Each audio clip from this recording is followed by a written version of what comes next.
సరస్వతి సేవాశ్రమము. దాంట్లో ఒక తాతగారు ఉండేవాళ్ళు. ఆ తాతగారి దగ్గరికి ఈయన శశికుమార్ అనే ఫోటో స్టూడియో గవర్నమెంట్ ఎంప్లాయ్ అని వచ్చేవాడు. వచ్చి వాళ్ళ మేనకోడలు లావణ్య కేర్ టేకర్ లా సెకండరీ చదువుతుంది.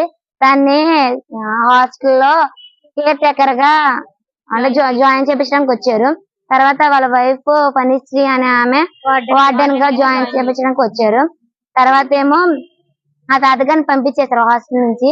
పంపించేసిన తర్వాత ఆయన వచ్చేసేసి అక్కడే ఉండిపోవడము, స్మోకింగ్ చేయడము, ఫోటో స్టూడియో అని చెప్పి నమ్మించడము, చిన్న పిల్లల్ని తీసుకెళ్లి బాపట్ల సైడ్ తీసుకెళ్లి ఒక బాయ్స్ హాస్టల్ తీసుకెళ్లి రూమ్ తీసుకొని పాడు చేయడము బలవంతంగా. వద్దు వద్దు అన్న చేతులు కట్టేసి మరి చేస్తున్నాడు. ఒప్పుకుంటేనేమో అలాగ అంటున్నాడు. ఒప్పుకోపోతేనేమో అదే చెంప మీద కొట్టేసేసి జుట్టు పీకేసేసి ఈడ్చుకొచ్చి మొక్కల దండ వేపిస్తున్నాడు నైట్. చిన్న చిన్న విషయాలకు కూడా సీరియస్ అయిపోతున్నాడు.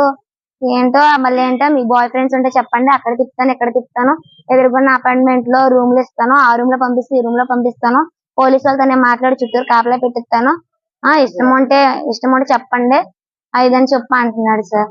చాలా మిస్బిహేవియర్ గా చేస్తున్నాడు సార్. శశికుమార్ హాస్టల్ లో వెరిఫైర్ సార్. గవర్నమెంట్ హస్బెండ్ అవుతాడు సార్. హాస్టల్ వార్డెన్ ఫణిశ్రీ, తనకి హస్బెండ్ తన second wife sir. First wife ఏమో మన స్టూడియో చేస్తే రఘుకుమారి, తన ఏంటో ఫోటో స్టూడియో చేస్తే, సెకండ్ వైఫ్ ఏమో ఫణిశ్రీ తన హాస్టల్ వార్డెన్ గా పెట్టాడు. వాళ్ళ హస్బెండ్ ఏంటో శశికుమార్, కేర్ టేకర్ అంటే లావణ్య వాళ్ళ మేనకోడలు సార్. వాళ్ళ కింద పనిచేసే జ్యోతి ఏంటో మాయ మాటలు చెప్పి తీసుకెళ్ళింది సార్. వాళ్ళ అక్క ఏంటో ఇక్కడ ఐస్ చేస్తా ఉంటాయి సార్ పిల్లల్ని. బాపట్ల తీసుకెళ్లాడు సార్. ఫోటోషాప్